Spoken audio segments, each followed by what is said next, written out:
welcome to the public forum for the District 2 Council vacancy.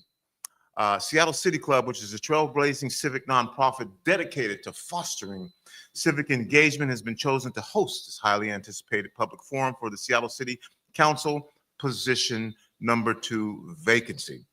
I'll tell you a little bit about Seattle City Club, and before I do that, I want to say a big shout out and thanks to, and give him a round of applause, Jeff Carter, program manager for Seattle City Club. We worked diligently and urgently and expediently and all that good stuff to make sure that this happened for you so that we could ensure that you were aware of who the candidates were during this public forum. A little bit about Seattle City Club. They have an over 40-year legacy of creating impactful programs to engage voters and hold elected officials accountable. And of course, they are honored to be able to be part of this critical dialogue. As a leader in civic initiatives, the organization is committed to providing a platform for open discussions that empower residents and contribute to the vibrancy of our city. Rainier Avenue Radio, your community radio station, is the round of applause. Come on, is the host in partnership with City Club, and I'm Tony B. I'm your host on Rainier Avenue Radio. I'm also the general manager, and I will be the moderator for this public forum. We're going to get started here in a second. I'm just going to make a couple of announcements that I think are really important for those of you who listen to Rainier Avenue Radio.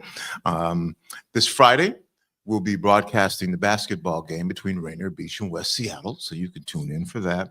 And then I also invite you to attend the Call to Conscience Black History Month Museum. This building that you are in right now for the entire month of February will become a Black History Month museum.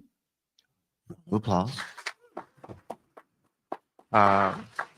We'll have several installations. It'll be a guided tour, and so you'll find information as diverse as history on the, and again, this is the history that comes from the organizations, the movements, the groups, the individuals who made the history.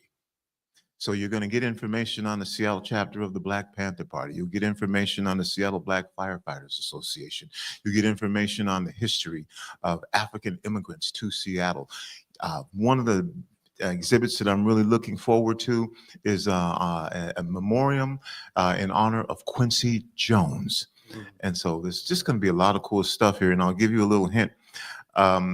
The piano, maybe you've heard the story about Quincy and how he got introduced to music. Well, he was broke into a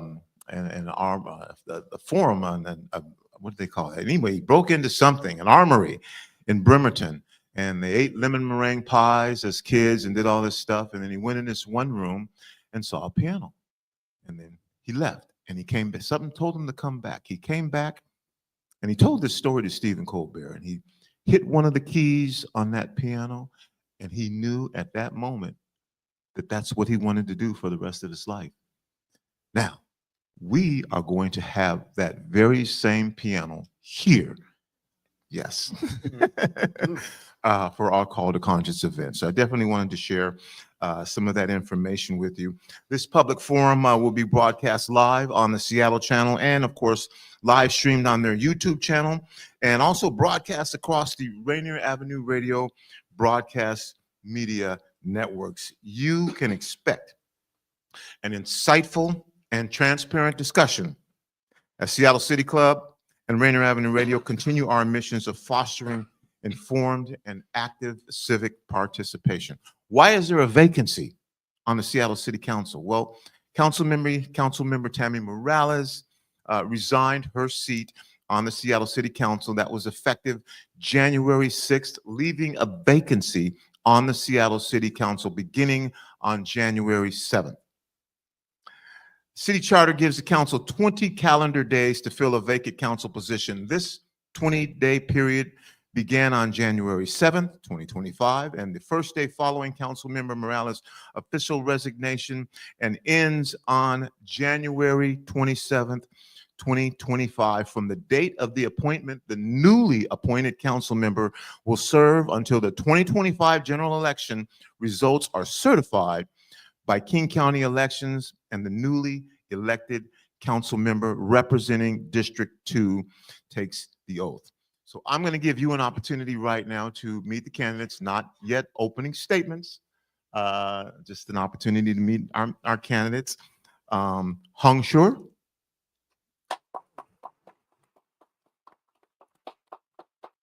Adonis Ducksworth. Thaddeus Gregory. Edward Lynn. Shakundi Salisbury. And Mark Solomon. Candidates, these are the rules. Each of you will get 60 seconds for an opening statement. You'll get 90 seconds to respond to each question. You'll get 60 seconds for closing statements. There will also be an opportunity for our audience to ask questions as well. You can do this in a couple of different ways. I think it's Jeff that has the little cards that you can fill out and we can ask the question for you. Or you can take the microphone and ask the question yourself. Now, if you ask a question on the microphone, make sure it is a question and not a statement, and keep it brief so that we can keep this moving. So if you're thinking about a question, and I like this opportunity because I love my District 2 folks. I love y'all, and this is about you, and this is what a public forum is for. And so if you think about it, because there may be things that come up over the course of this discussion where you go, wait a minute, I have a question. And yes, we want the opportunity for you to be able to ask that question. So that's going to happen too. Regarding any form of rebuttal, there isn't any opportunity to rebuttal or rebut. You get 90 seconds if there is something that you feel like you want to comment on something someone said or you want to further elaborate. When you get into your 90 seconds, you can take that opportunity to do that, and you can use 30 seconds of that and you'll have 60 seconds left. So that's an opportunity for you. However, I will say that I retain the right to ask each of you a question if something comes up and I feel like we need more information on it, or I just want a further explanation. And so that's going to happen too. Having said that, let's begin. We'll begin with opening statements, and our first opening statement, and again, you will get 60 seconds for this. Hong Shur. Hi, everyone. My name is Hong Chor. I use he, him pronouns, and I'm honored to be here tonight, and I'm grateful that you've made it a priority to participate in this process with me and the other candidates. Tonight, I'm going to be talking a lot about my mom. She's right there in the middle of the room, and she's giving me her consent. So a little bit about who I am. I'm an immigrant. I'm a Civil War refugee from Cambodia. I'm a small business owner, a son, a brother, and a husband, and I've been working to serve the communities that I belong to in different ways for almost 20 years. Why am I here? I am here with you this evening because I want to improve day-to-day life in our city and our region. And what does that look like? For me, it's about having government that is responsive and accountable to the people. It's about growing the number of thriving wage jobs, supporting entrepreneurs and our creative economy. It's about housing and having housing that we can afford. And it's ensuring that our neighborhoods feel safe and are well cared for. And it's about protecting and supporting our most vulnerable. What informs how I approach things? As a refugee, my experience of displacement formed my earliest memories. My Chinese Cambodian heritage and the culture that I come from is the basis for my focus on collective solutions for well-being, and it shapes my core values and how I approach things. Thank you. Is up. Thank you. And Adonis Ducksworth. All right. Good evening. My name is Adonis Ducksworth. I grew up on Beacon Hill and live in Rainier Beach with my wife and 2 daughters. Kids, culture, and community mean everything to me. Those are the things that I value, and those are the things I'll be fighting for if I get this appointment. If you look back over my career with the city in outreach and engagement, policy, management, you'll see that I have a track record of getting things done in the city, getting projects built, bringing people into the conversation, and getting policy and legislation passed. You'll hear from everyone tonight about public safety, the comp plan, and all the other things, and I bet you we can all do that work.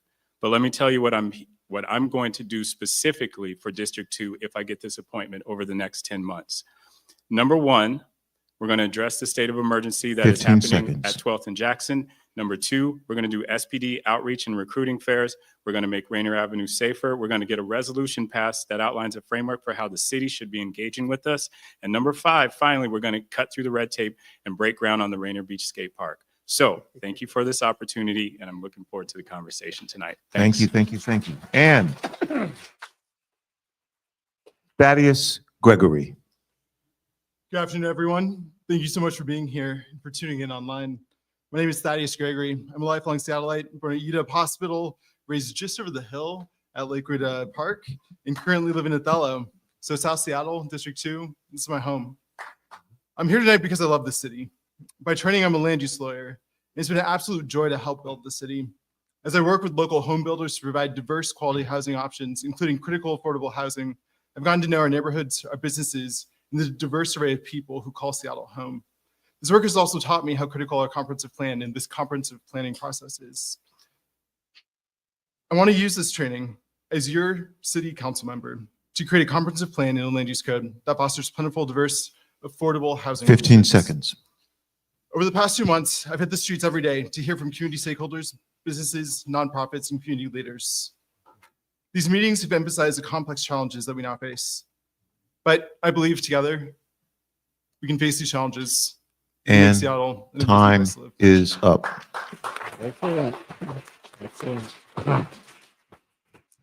All right, Edward, putting in hyphens, Eddie. Eddie Lynn. Thank you. Good evening, everyone. My name is Eddie Lynn, and I'm honored to be here. I look forward to tonight's forum so you can learn about me and everyone else up here and why we want to represent you at City Hall. I've worked at the City Attorney's Office the past 7 years, and I know how city government works, how to navigate bureaucracy, and how to fight for your needs and priorities. I wasn't born here, but I chose to live on Beacon Hill back in 2007 because as a mixed-race Chinese American, I wanted my kids to grow up in a diverse community with strong Asian American representation. I'm married to a public school teacher. Our sons went to public schools here, and I've been very active in the PTSA communities. I'm motivated to address the affordable housing crisis, and I'm the only candidate with years of experience in affordable housing. 15 seconds. I love talking to and getting to know my neighbors. I will always have an open mind and an open door, and I will be out in the community regularly, listening to you and making sure your needs and your voices are uplifted at City Hall. Thank you. Time is up. Thank you. Excellent. And Shakundi Salisbury. Good evening. Once again, my name is Shakundi Salisbury. And for the record, you can find everything about me and what I'm about to talk about tonight at shakundi.com. That's CHUKUNDI.com. You can follow along there. A little about me. I'm a graduate of Garfield High School. I'm a longtime member of this community. I'm a 27-year veteran of the city of Seattle in Parks and Recreation.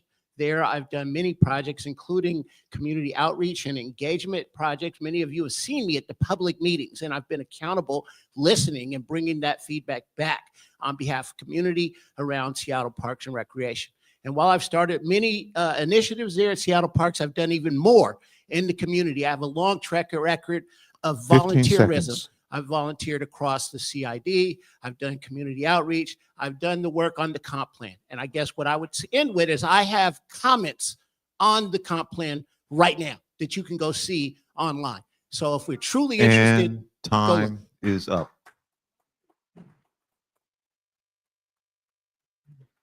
And Mark Solomon.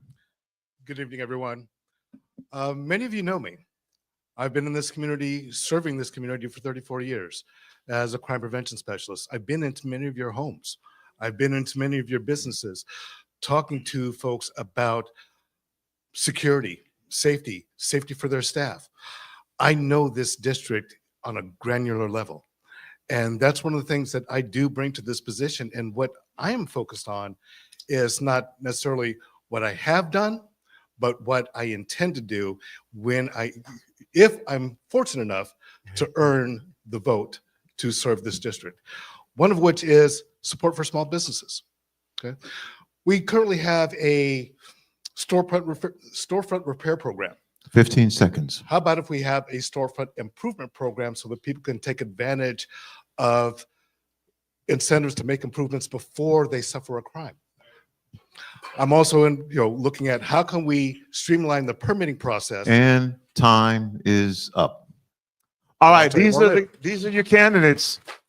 Welcome everyone. Again, my name is Tony B. I am your moderator. Welcome to the Columbia City Theater, this 109-year-old building that is now hosting this event in particular. One of these candidates will be your next Seattle City Council member.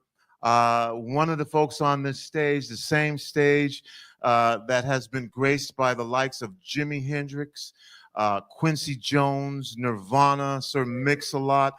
These are all people who've been on this stage in our community, and now we can say that these 6 candidates, one of which whom will be your next Seattle City Council member, will also have been on this stage. Now, I'm not going to, this has been in alphabetical order, Hong. I'm not going to make you go first every time, so I will be shifting up and we'll be going back and forth. Hong, I will be starting with you first on this first question, though. And this is a question, and I will repeat the question for any candidate that needs the question to be repeated. And again, these aren't just my questions. These questions have come from our community. I probably will ask a couple questions because I'm a D2, and I had a microphone, and I had candidates here. So that's pretty cool.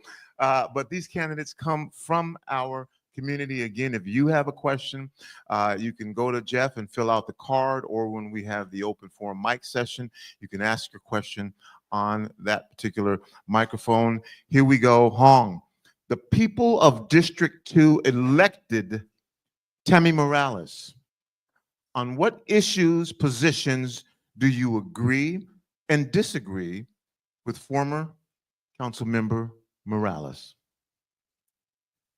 I would say that first and foremost, I want folks in the room to know that I've been working towards progressive causes and values for the last 13 years with various nonprofit organizations ranging from housing and homelessness, access to mental health, youth and family services, youth development, and the arts.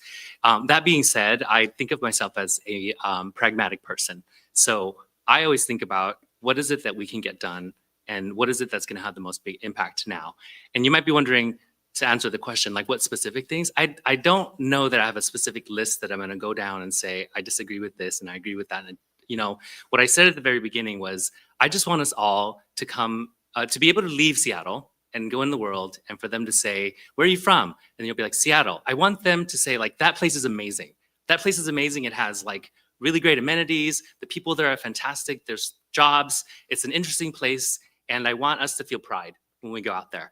Right. And what very specific policies that I realize that that's not something I'm going to do on my own. Earlier, I shared that I come from a collective culture, right? Like I don't see things as black and white. They're not cut and dried. And the way forward is to not stake my flag down and say, this is the issue that I'm going to make it break it. I'm going to approach the council work being a collaborative team player and representing the people that share the district with me. Time's up. Okay. I'm gonna ask the question again. I'm also gonna suggest to you, because I've been doing this for a long time, get up on that microphone. All right, so your voice can be heard when you're talking into the microphone. You answered the question however you want to answer the question. I'm going to ask the question that was asked by the folks of our community. And I'm going to go straight down the line. So Adonis, the same question will be for you. The people of District 2 elected Tammy Morales, democratic process. On what issues, positions do you agree and disagree with former council member Morales? Appreciate the question.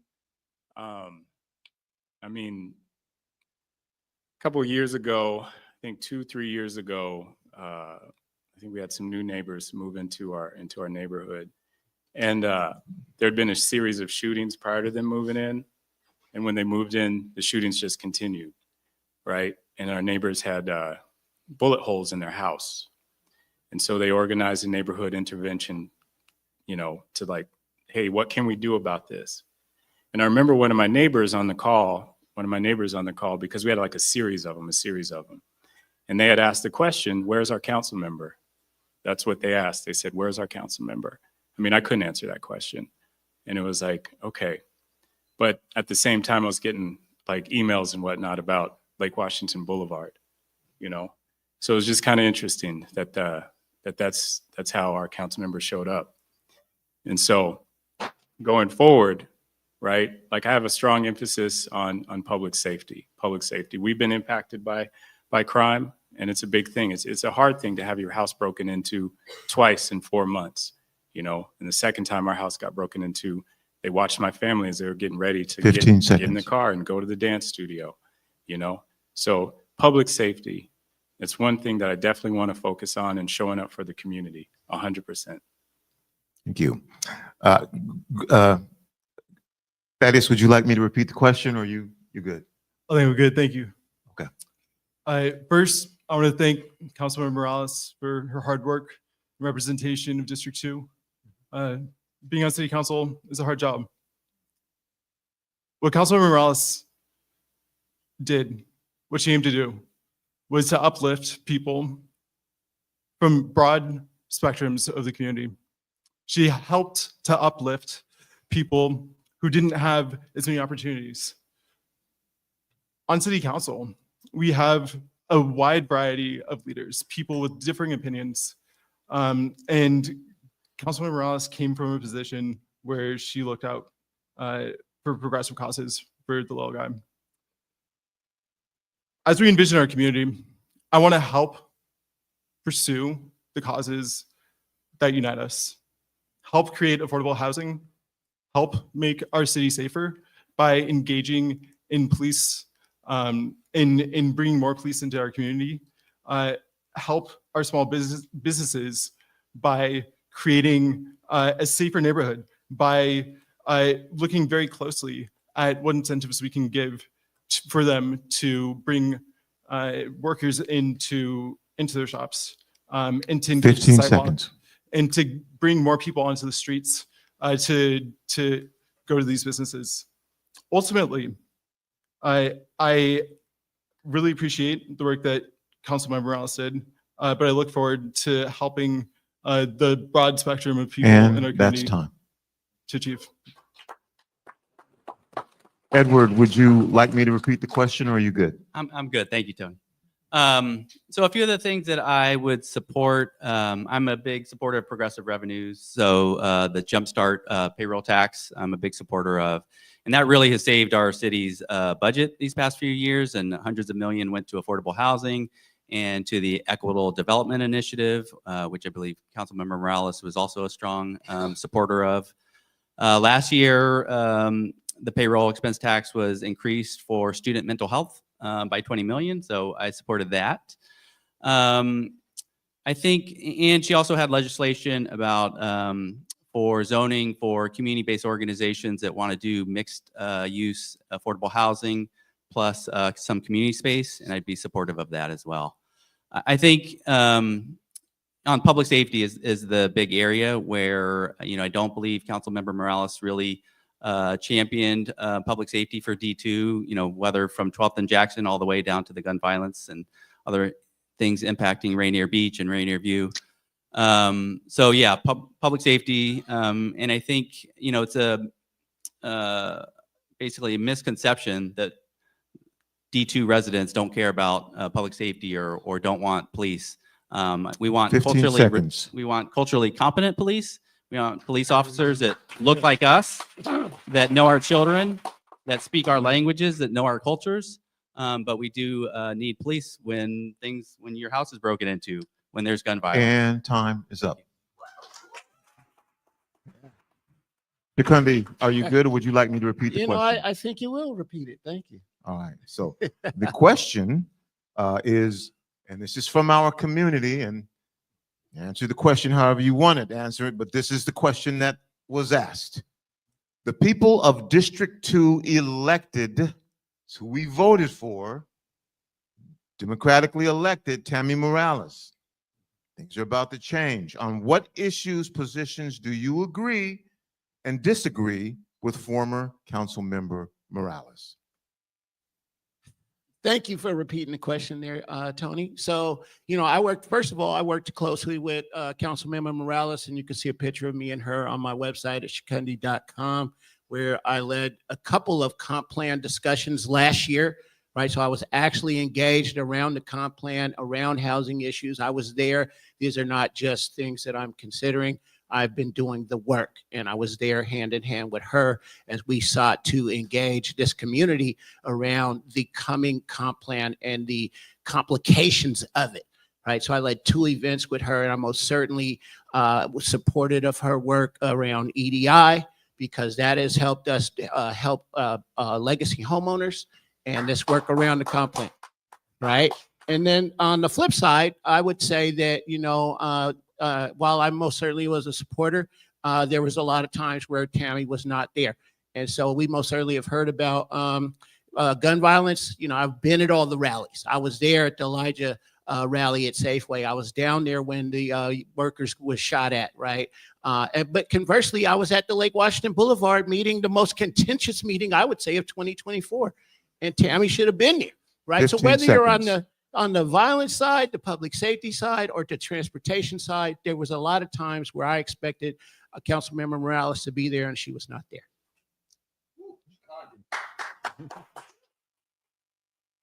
Mark, Yes.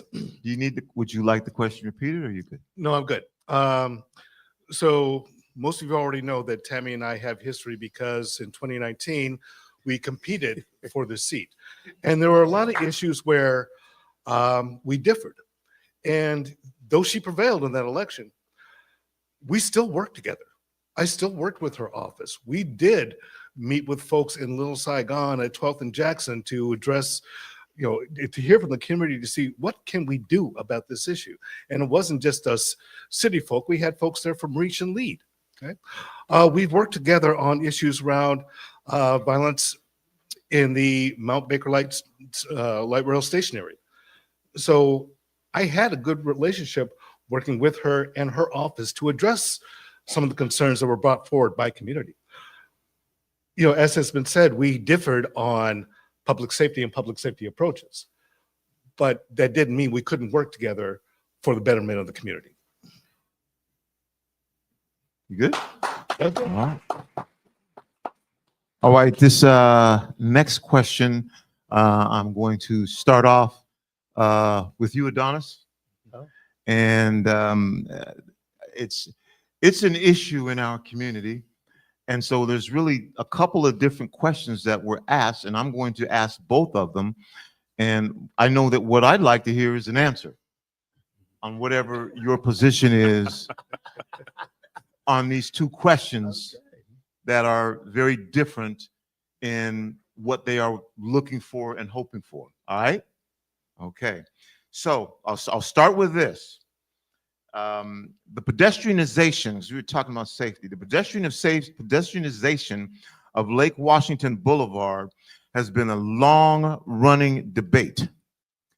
Given that South Seattle has less access to park space than the North End, do you think the street should be closed to cars for visitors to enjoy? Now I'm going to read another question. All right. Let's see. Okay. Making Lake Washington Boulevard only accessible to pedestrians and bikes is not something many in D2 desire. Bike lanes were installed in D2 without widespread community input or warning. Will you commit to keeping Lake Washington Boulevard open to vehicles? If that's clear, I can make it more concise, but I think you see. I think I know what you're asking. Yeah. So. Yes, Lake Washington Boulevard should be accessible to cars. And I'll just point out, you go back to 2020 during COVID and the social distancing, there was a lot of chatter online, and I was the one who connected with the people first with the director, Sam Zimbabwe, then down at the pits. 8 women came and met with Sam Zimbabwe, and that was the first time there was a compromise to actually open the road back up. So I was the one who did that when I was working at SDOT. So all I'll say about Lake Washington Boulevard is this. I don't know if anybody's been down to the waterfront and seen the waterfront. I don't know if you remember what the waterfront used to be like, but if you go down to the waterfront now, it is amazing. It is amazing what city government, nonprofit, the community can get together and do. It is just absolutely just fantastic. So why can't we get together and do that on Lake Washington Boulevard, right? They want to tell me it's about like money and all the different things, but we've seen what the city can do. So we can come together where you can have cars, you can have bikes, you can have people walking, you can have access to the water, and you can keep the trees down there. You can do that if you have the will to do it. So over these next 10 months, I would like to lay the foundation to build that will to do that on Lake Washington Boulevard. Thank you. Eddie, would you like me to repeat that, or do you get the gist of what I'm talking about? I Yeah. can certainly repeat it for you. No, I'm good. And I would agree with Adonis. We do need to have it open for vehicles and for all modes of pedestrians, bikes. And one thing that I've heard in the community, I'm not a regular user of Lake Washington. I live on Beacon Hill, so I need to get down to Lake Washington Boulevard more often. But one thing that I'm aware of is, we have a lot of elderly. We have people, I have a father-in-law. He doesn't live here, but he does come to visit from time to time, and he's paralyzed on half of his body. And so making it accessible for our whole community. Not everybody can walk or bike, and so some people need to travel by car. Some people use that to get their kids to childcare or what have you. So it needs to be open to all modes of transportation. All right. Shikundi, are you? That's a pretty strong question. I think I got the gist of that one this time, so I can go ahead and start. You can start the clock. Again, I talk about this on my website, shikundi.com. Check me out. And if you don't hear everything I'm talking about tonight, what I would say and what I've heard so far and what I talked about just briefly, I was at one of the most contentious public meetings of the year. And while I am committed to seeing cars on Lake Washington, that is the answer to the question. I was there to sit with community not sit, it was pretty cantankerous, but and hear the concerns. And that's the kind of council member we need, somebody that's showing up, not because, oh, well, now I got to show up because I'm a council member. I show up regardless. I was there, right? And then I have over 20 years of working on Lake Washington Boulevard. I built the trail. The running trail that's right there that goes from Mount Baker to the rowing house to the Mount Baker Beach, right? I built the trails in Coleman Park. And the last thing I would say about Lake Washington Boulevard, and I'm channeling the elders of this community, because we have many transplants and folks that moved here 8, 9, 10 years ago. Many years ago, you could drive around Seward Park, right? And what older people in this community would say is, we already did that, okay? And so this proposal was brought. And the compromise that was made many years ago, before many of folks moved here, is that we would make Seward Park pedestrian only. And that is why the loop, right? If you go back there, the loop used to be, you could drive 10 around seconds. And so I would contend that Seward is the pedestrian only, Lake Washington Boulevard is the compromise. And time's up. Thank you. Mark. So I had heard about that meeting. I wasn't there, but I heard about it. And when I heard what the discussion was about closing it, making pedestrian only, bikes only, I said, who in the neighborhood is saying that? And the word I got back was no one. Okay. So if the people who live there do not want a pedestrian only, I think those are the voices we need to hear more, right? So blunt answer, all modes of transportation, including vehicles, it needs to stay open. Okay. And Hong. The short answer is much of what you've heard on the stage, open to everyone. Our region is growing, our district is growing, and we can't afford to kind of stake our ground and say, this is ours, or this is for this group of people and not for that group of people. And, we need to keep, the thing you'll hear hopefully tonight is that I'm for options. I'm for choices. And the more that we kind of restrict ourselves from from making choices. It makes people frustrated. It makes people feel unheard. It makes them feel not included. A company like Amazon can decide one day that they're going to require all of their workers, there are thousands of workers in the region, to go to work. What impact, like, could we have planned for that? I mean, they do what they do. And so for us to kind of cut off options for the people who live here and work here and need to just live their daily lives, it doesn't make sense to me. All right, thank you. So I'm gonna throw a wild card thing in here. I'm so sorry. Do you want to get a chance to answer? I'm sorry. I'm sorry. No worries. So I agree with much that's been set up here. I want to keep that Lake Washington Boulevard open. As someone whose dad used to bike along the road, I also know that sometimes it's unsafe. As someone who drives down that road, when the speed bumps went in, I was like, oh, this is slowing me down. I'm not sure how I feel. But ultimately, I know that speed bumps are going to save lives. They're going to help protect our community members. We pursue Vision Zero to help prevent pedestrian deaths. We want to make a city that allows for multimodal transportation, people able to bike and scooter and take all different types of transportation to where they need to get. I think Lake Washington Boulevard also has things like Bicycle Sunday, where they do shut down the street, where they allow pedestrians, allow bicycles to have free reign. Closing down that street also has impacts on the people who live there. It restricts their access to get from point A to point B. Several houses have direct access from the street to their homes, and we'd be essentially robbing them of the ability to drive to their house. And so as 15 we seconds. make decisions, we need to listen to all stakeholders. Nonetheless, it is really important to have more parks in the South End, to have access to green space for all of our community members. And so even if that doesn't turn into a park, which it should not, we should make more opportunities to bring green space and parks to the South End. Thank you, Thaddeus. And my apologies, Thaddeus. I skipped over you. What I was going to say, I have a wild card question. I'm just going to want you to answer. Take 15 seconds. Now, this is just me and my fellow community members who live very near Lake Washington. When Lake Washington is shut down for cars and it's just walking, that's cool, except all those cars park in our neighborhood and take up our parking spaces and sometimes don't respect the property because they're just coming to visit. And I know this is a complicated issue, but I'm just sharing with you the experience that some of us have who live very near the lake. When you shut the lake down, cars and folks park wherever they want to. And I'd just like to get your feedback on that, or you can say nothing. Hong, just what do you think about that, man? You got 15 seconds.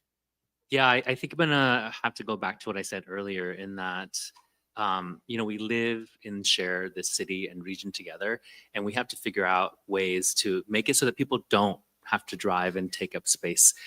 Make it easier to take buses or to take transit. And that's 15 seconds. I appreciate that. And it's just my own personal thing, but you know what? That's why I vote.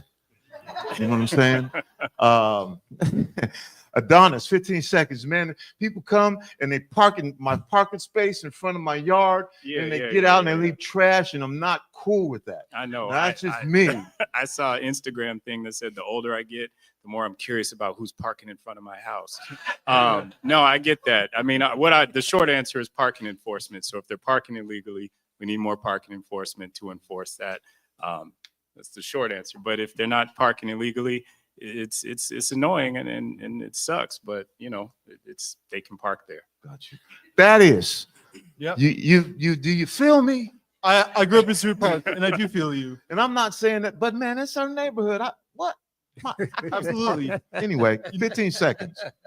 Ultimately, again, it's about multimodal transportation. Growing up, we had an express bus right in Stewart Park that let you get to and from downtown, other places in the city. It's not there anymore. We need to look at more ways to connect the South End to the rest of the city. And time's up. Thank you. Thank you. Eddie, you know where I'm coming from. I hope you do. You said you live on Beacon Hill, man. Try living on Lake Washington and they close it off to cars. Well, and I think this is why we have to talk to people in the neighborhoods that are using these roads, that are the ones that are kind of the experts on what happens when you make these changes. I've seen changes on Beacon Hill or Columbian, and then, what happens when people start cutting through the neighborhood. So we got to engage with the people that are using these every day, that are the real experts in what happens when we make changes. Oh, thank you. Excellent, great. Shikundi. You know what? So I would say, as a person who has a team at the city that has been victims of the $250 million plus budget shortfall, this is a revenue opportunity, and we need to increase parking enforcement. The other thing that I would say is that, so we can meet the budget. The other thing I would say is that we need to meet with the stakeholder groups that are encouraging people to come. And time's up. Mark, what do we do I in feel our you. neighborhood? Going down to Sewer Park for like Pista San Nayon and looking at all the cars that are taking up parking on the side streets, parking, blocking people's driveways and a whole bit. Yeah, that's not cool. I understand what you're saying, where you're coming from there. So again, stakeholder engagement, how can And we work on this together? Time's up. Thank you all for answering that question. That's my personal, you know what I'm saying? And I'm outvoted. The people in the community, we're outvoted so our voice is very small when it comes to what's happening, but it's a citywide thing anyway. That's that. We'll go on to the next question. And the question is asked in this way. If you don't get it, I can re-ask it, but the question is, what is your position on the threat of sound transit to businesses, residents, and community members of the Chinatown International District? And if you don't know, this is a big deal for light rail. Where is that light rail going to be located? Are people going to be displaced? Where's it going to be? If you're unfamiliar with that issue and don't have the time to explain it to you right now, I'm assuming that our candidates are familiar with this issue. And so I would like to know where you stand on this issue. But the question is, what is your position on the, call it the threat? I don't know. The threat of sound transit to businesses, residents, and community members of the Chinatown International District. Thaddeus, I'm not going to forget you because I'm going to start with you. I appreciate it. Right now, the CID is in a place that's absolutely unacceptable for the city. We have not served that community in ways that they deserve. We've not offered them the amount of support. We've not sat down and listened to them in meaningful ways, in ways that allow for the broad community members there to have their voices heard. Earlier this year, or I guess it was at the end of last year, feasibility study came out and it showed that the original 4th Avenue plan was probably not able to go forward due to conflicts with Amtrak and public rail lines. And so our solution has to be getting back into that community and saying, okay, what do you need from Seattle to help make sure that the community members here, especially the elderly community members that make up, a good portion of the CID community, can have access to the rail line. Part of it is also, thinking of ways if the station cannot be, at 15 4th Avenue, seconds. it has to be further north, further south. Can we connect the heart of the CID to those stations using shuttles, using other means of transportation? But really, it's sitting down, listening to the community, talking to people. And time's up. Z, would you mind grabbing my my charger from my laptop? The battery's running low. Thank you so much. We're live. Eddie, would you like me to repeat the question, or I'm good. Thank you, Tony. Okay. So before working at the city, one of the major areas of practice that I did is I represented property owners who were being condemned by Sound Transit. I represented Northgate Mall, Pacific Northwest Ballet, and I saw what a difference it made when you had strong legal representation and things that they said, we can't pay for that. Well, when you had strong legal representation, there was a way to pay for it. And what we've seen in D2, we're the only part of town that has miles of light rail at grade, right? And why is it only in D2? Is it's too expensive or it's infeasible? So that's my pushback. I want to push Sound Transit to say, hey, not again in Chinatown. Let's make sure, let's do the homework. Let's see if, I don't want you cutting corners on costs. I want to make sure that, I'm not an engineer, so I don't know if the fourth is possible. But I do know that when you have the community pushing for something, you have the right people at the table, what is impossible becomes possible. Thank you. This is a big question. This is going to be something that is, whatever it ends up being, it's going to be there for 100 years. By just a show of hands, how many of you are familiar? Just raise your hand if you're familiar with the Chinatown and International District light rail situation. Yeah, everybody. Yeah, that's what I thought. Shikundi. Yeah, that's a repeat the question for me. Sure. Just because I like to take a breath. The way the question is written, and I'll read it the way the question is written because that's why they wrote the question this way. Let me find it again so I can say it just exactly how they said it. Well, the question I'm going to paraphrase here a little bit, was the threat of sound transit to the Chinatown International District, and what I'm assuming they're leaving out is the part about the light rail and the impact that's going to have on the Chinatown International District. And again, I won't have time to go through all the potential options there are right now, but this is going to be there for 100 years. Ms. Shikundi. Well, thank you for repeating the question there, Tony. What I would say is, first of all, as you can see from my website at shikundi.com, that all of my answers are based in my real life experience. Some people call me anecdotal, but that's just what it is because I really am out here across the district. And so, yes, I'm very cognizant of the threat because I had a business on Martin Luther King and 38th, right? I had a barbershop right there next to Platinum Plush, and Sound Transit came and they put a giant pile of crushed rock there. My customers could not get to my barbershop. I missed the deadline by a month. Nikita and those guys got the funding. She was able to stay in business. I was not. I had celebrity people coming to my barbershop. They could not find a place to park. I was forced out. And unfortunately, I didn't have enough money to hire Super Eddie here. If I would have had the money to hire a high-power attorney, but many of our small businesses in the CID that would be impacted, they don't have that kind of money, right? So it's important for us in a real way to stand up for those businesses and make sure it's a great process, right? But we know that this area is getting denser and we need the transportation options, but we need it done in the right way. And I don't want to see anybody close down. Like my barbershop was closed down. It was called Metropolitan Barbershop. You can Google that. And Mark, did you need me to repeat the question, or are you? No, I'm good. First of all, Sound Transit needs to rebuild their trust, or actually earn the trust of the people in the CID, because many folks in the CID feel like they've been lied to. Sound Transit hasn't been an honest broker. And they haven't done enough engagement with the community regarding the siding. It's like, do you do it the 4th Avenue side, the 5th, the 5th side? Do you put it north? Do you put it south? There needs to be more community engagement around this issue.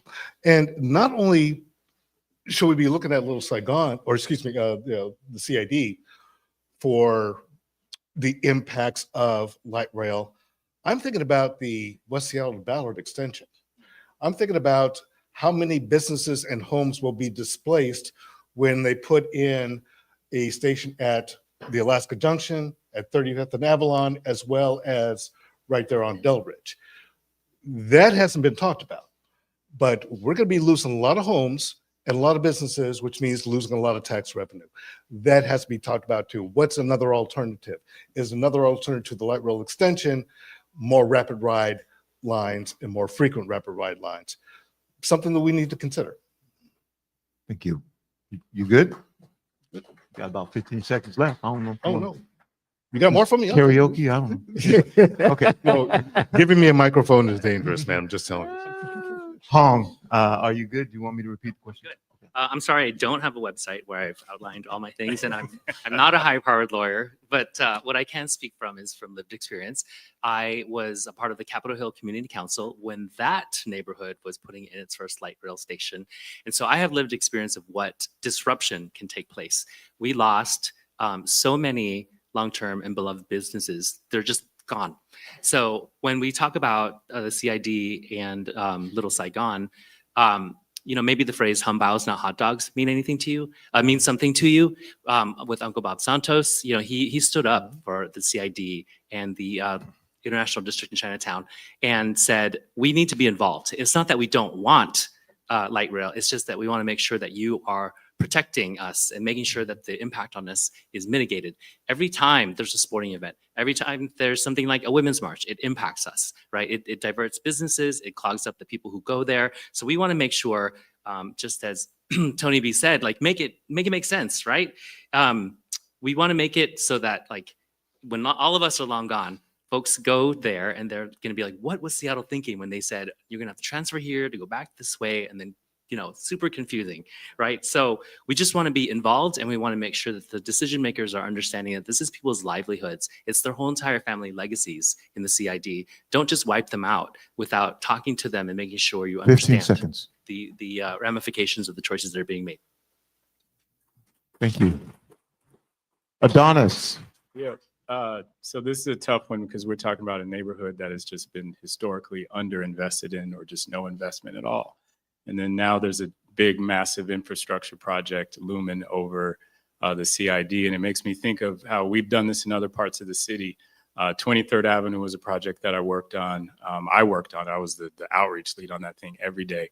The CD underinvested in for so long. And then we come in with this big road project, right? And then what I used to hear from people, this is what people said to me.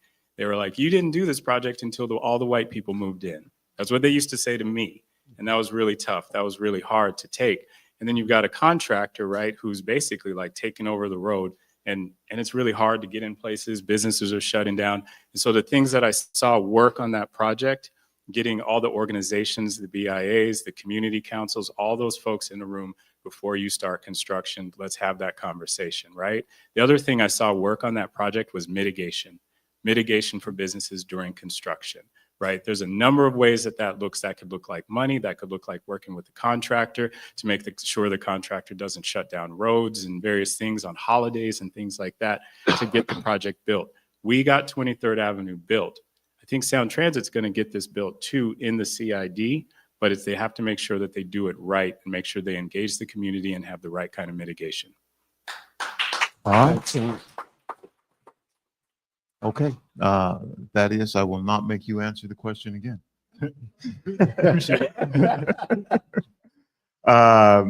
This next question, I will do a little. It's about fentanyl. In talking to, at the time, both candidates who were running for Attorney General, it was a big deal to them. They had different approaches about how they were looking at it. I'm going to ask the question the way that the question is asked.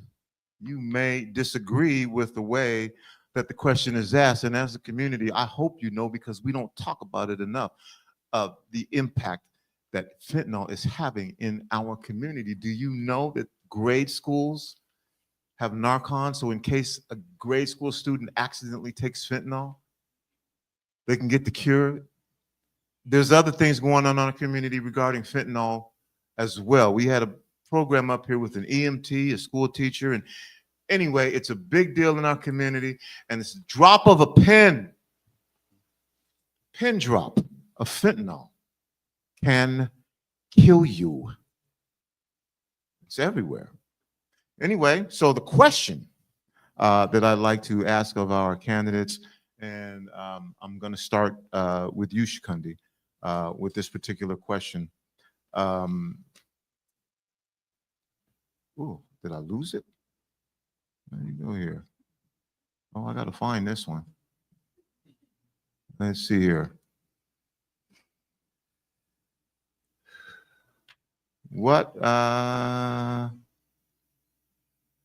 I'm sorry. Give me a second. Na, na, na, na, na, na, na, na, na, Okay. na,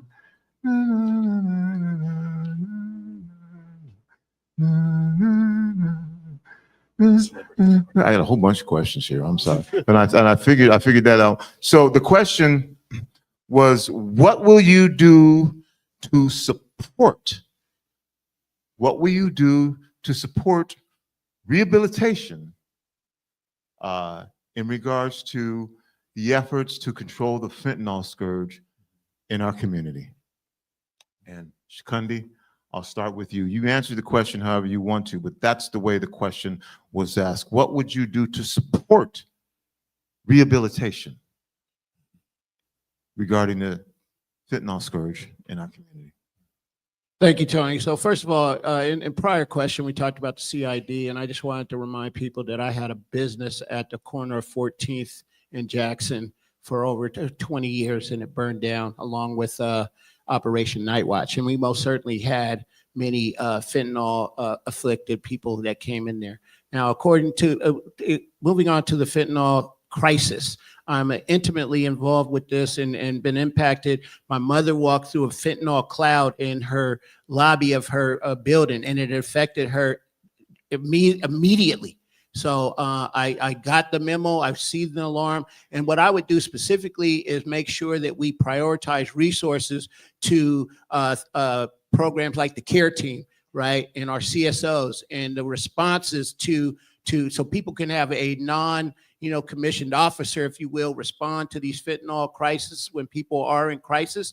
However, people that, refuse treatment and refuse, resources, we do need to have ways that we can remove them from hurting themselves and others. So we want to have a really velvet glove as we approach this, but it will still be with 15 seconds.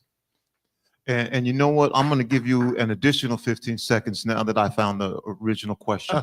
How will you support drug rehabilitation and mental health to those especially doing fentanyl and other substances on the streets? So that's just a little further. Let me give you another. Oh, again, I would just prioritize resources. The city has launched many initiatives now, and they're just getting up on their feet in terms like the CSOs, those cars, you see them. We have a care team. And so we have many resources and levers to pull to be able to give people the resources they need to move away from fentanyl. And Mark, the question again, how will you support drug rehabilitation and mental health? It's up to you. Maybe you won't support it. Maybe you see another way. To those especially doing fentanyl and other substances on the streets. And I say that just because there are people who have different thoughts about how you should deal with the crisis. Mark. There's no question that we need more mental health supports, more caseworkers, more drug treatment interventions. We currently don't have enough. That's especially a number of folks who are out on the street in crisis. And many of those folks in crisis are coping with that crisis by self-medicating, right? And because they're self-medicating, sometimes that leads to more crisis. So there is an intersectionality there, right? Addressing the fentanyl issue is not just something that can be done by law enforcement. It's not just a law enforcement fix. It's a human services fix. It's a mental health fix, and we need to invest the dollars in our mental health resources to assist people who are in those particular circumstances. I have a colleague that works in DEA, and they have a community engagement program. And one of their programs that they have, they're going into schools and they talk about one pill can kill, right? And that's related to fentanyl. There's so much fentanyl out there right now that looks like candy. So it is a danger to our young people. So 15 seconds. And because it is such a danger to our young people, as well as a danger to, mother who walked through that cloud, we got to invest the money. And if the city doesn't have it, I want to go find it. And time is up. Hong, how will you support drug rehabilitation and mental health to help those especially doing fentanyl and other substances on the streets? Yeah, I really appreciate the framing of this question and the way that Mark answered it, because, I would say that if all I had was the experience of walking through Little Saigon like I did this last weekend, I would say maybe it becomes an enforcement thing. But I don't see it as that. I think we need to look at it as a healthcare crisis that we need to treat.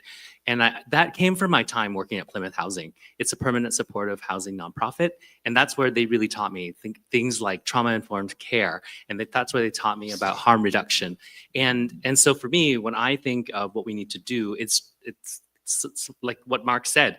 We have to understand that it's not just an isolated thing. We have to do what was done. I think it was just announced like the week or two before, where they did a bust of the people who are suppliers. We need to stop the source and then people having access to it. And then we have to figure out how to understand and care for the whole person. They need to stop using. Then we need to figure out to like a facility that they might be able to go to for detoxing. And then they'll need counseling, both emotional, mental health counseling. And then they'll need job training and ongoing support, because relapsing is very much a thing. So just like Mark said, it needs to be a holistic approach 15 to care seconds. for someone's whole humanity.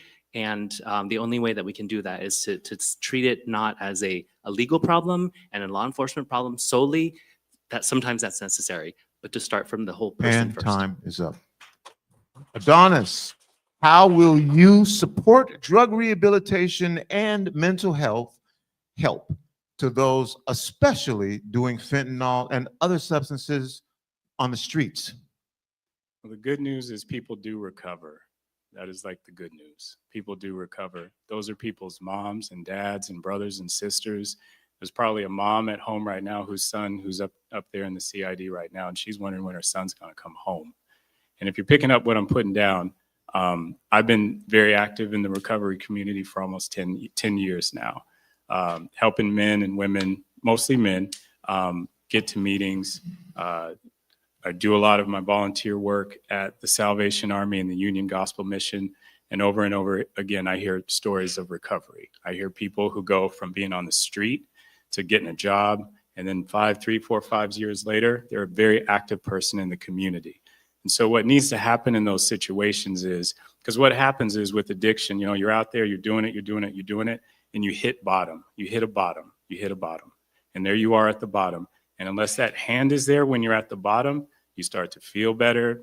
Your buddy calls you, you're back on the street, you're doing it again. So somebody has to be there when you hit bottom.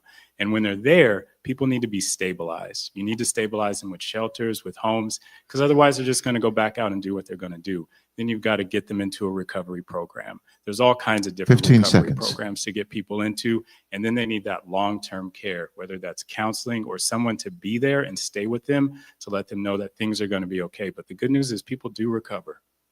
Thank you. Thaddeus, how will you support drug rehabilitation and mental health help to those especially doing fentanyl and other substances on the streets? Absolutely. So first, when we approach this issue, we have to approach it from a place of love.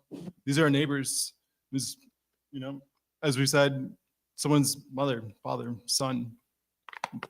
These are the people who we need to look to support the most. It's an intersectional problem. I'm happy that the city has invested more money and more resources toward helping youth get mental health care. Because if we address problems before they even start, when we help children not even get to the place where they're going to use drugs or be engaged with fentanyl, we can help prevent problems in the future. It's also investing in things like specialized courts. Think about like mental health court, veterans treatment court, ways that provide specialized care, more one-on-one treatment that looks at the person, again, holistically and provides them counseling and treatment options. Part of it is putting all options on the table and having very real conversations. Look to other cities that 15 have seconds. combated this problem, like Vancouver. They have engaged things like safe injection sites, which allow for testing products to make sure that people aren't going to die when they accidentally have fentanyl in the drugs that they're And using. time is up. Eddie, how will you support drug rehabilitation and mental health help to those, especially doing fentanyl and other substances on the streets? Thank you, Tony. First, we have to lead with compassion. I think there are so many who have a family member. I had an older brother who was a chronic alcoholic and died from alcoholism-related cancer. And, so we have to lead with compassion. I'm glad we are taking steps. We passed a county crisis cares levy that's taking too long to open up those crisis care centers. The mayor's doing a overdose recovery, which is going to be a great resource because when people overdose, they're in a very vulnerable time. So that's a strong step. And I support permanent supportive housing. I support harm reduction, but I think we've never seen fentanyl before, and now they're the drug cartels are putting in new things to avoid detection. And so I think there's a question that we have to struggle with as a community about how do we address, what does harm reduction look like if you take one pill and you die? What does harm reduction look like when our children, are dying? So I think, and I'm concerned that, 15 we have seconds. drug dealers that are exploiting our homeless. There was recently a big bust of people that were operating out of the jungle. So we certainly have to use law enforcement to go after the drug dealers. And if people are engaging in criminal behavior associated with their And fentanyl time use, is up. we do need to address that criminal behavior. All right. So this next question, Mark, I will be starting with you. And I mean, these have all been amazing questions from our community. The seat's going to get a little hot right now. All right. And I need y'all out here to make sure that this seat stays hot on this question. So the question was asked by someone who calls themselves an old timer. And so when I'm reading the question and I'm going to read it to you, I'm figuring this is a person who, like me, was before the internet, before email, before Instagram, before all these different ways that you have to communicate. So the question is this, and you can answer it however you want to, but this is how I'm looking at it. The question says, for us old timers, we remember being able to call and get a response from our council member.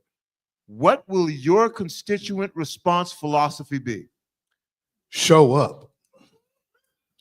And I look at my city council icon, my city council hero, Sam Smith, right? When people called Sam's office, he was sometimes the person who picked up the phone, right? So, girl, I want to talk to Sam. This is Sam. Yep, hang on. They weren't expecting that. And that's the kind of customer service I want to provide. If you call me, I want to return your call. I want to show up in your neighborhood. I want to be present for you. I want to be accountable to you. I want to be responsive. People, because I think about the line of work that I'm in right now. People don't call me because they're having a good day.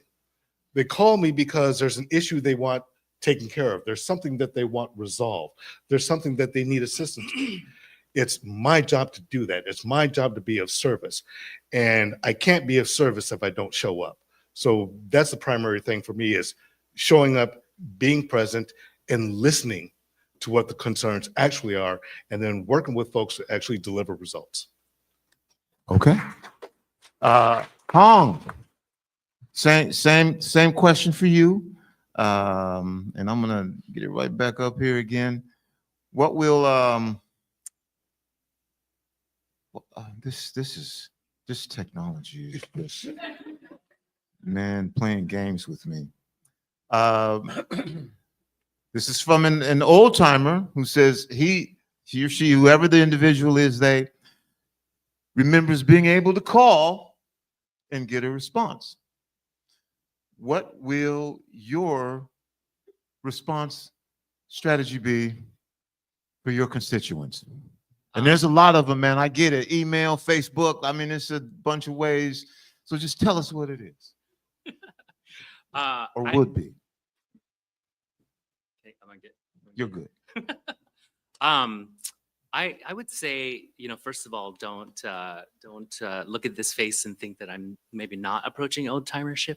And so the whole I show up as a curmudgeon quite often these days, actually. But in all seriousness, the way that I would approach it is really just to be present, to bring radical acceptance, and to talk about everyone's and be willing to hear their hopes, their dreams, their frustrations.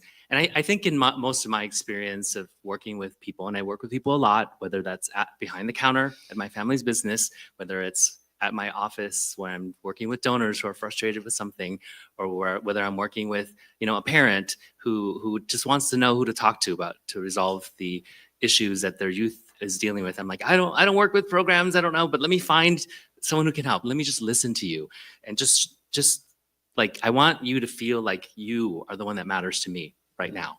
I want you, the human person that's coming to me for help, to feel listened to and that someone cares. And I would just say, I recognize that maybe they're not asking me to resolve it. They just want to 15 feel seconds. seen and heard. And Adonis, for us old timers, including myself in that, we remember being able to call and get a prompt response from our council member. What will your constituent response philosophy be? I ain't mad at you if you say email. It's just what No, it's all good. I mean, I remember the phone stuck in the wall and you had to dial a thing. I get it. I get it. I mean, what comes to mind is accessible and responsible, or responsive and follow up.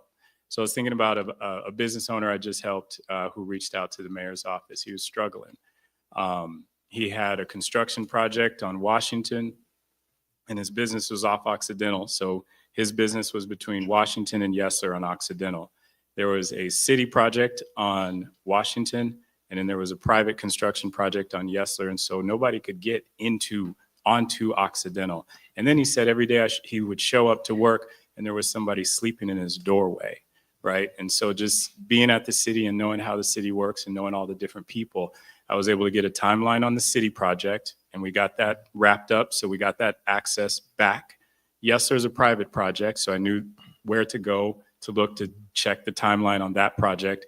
Got the timeline down, reported back to this business owner. So he was okay with that. But then there was the person who was sleeping in the doorway. How do we deal with that, right? So that's UCT. There's different programs in the city that deal with people who are homeless. And so they were able to track that person and get that person moved. So what I did is right before the holiday, I walked down there. I had Washington open, Yesler open, and the person was gone.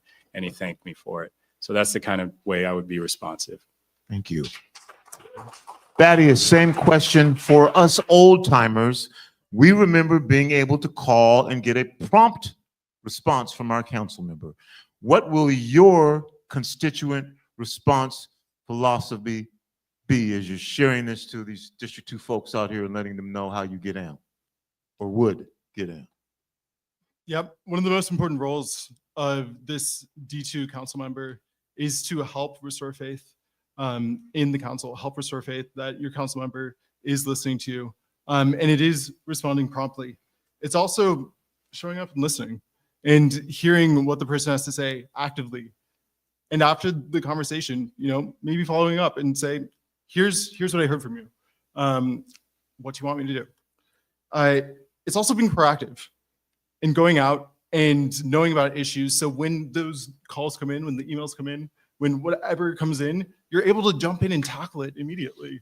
You already have some background and have some ideas about what you want to do. It's also knowing and thinking about who are you not hearing from?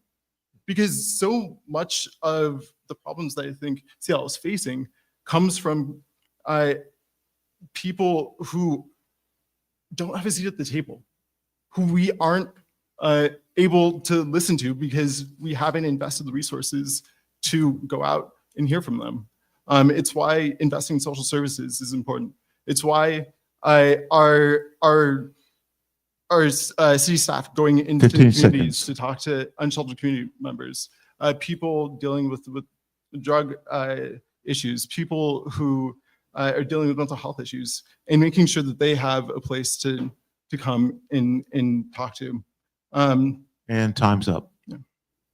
Eddie, for us old timers, we remember being able to call and get a prompt response from our council member.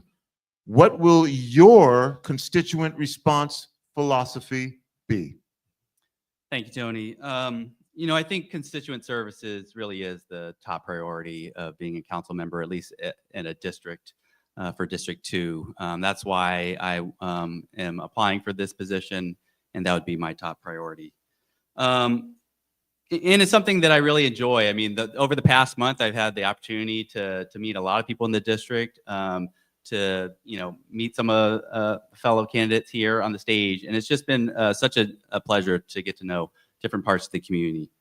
As far as response philosophy, I love to meet people in person, but I think you have to meet people where they're at. So, some people like the phone. Some people might want that email response. Some people might want you to meet in person. Some people might like a community forum or a community meeting. So it's really about being accessible and being responsive is really, like Hong said, some people just want to know that they're being heard. So you do need to get back to them promptly so they know that. All right, thank you.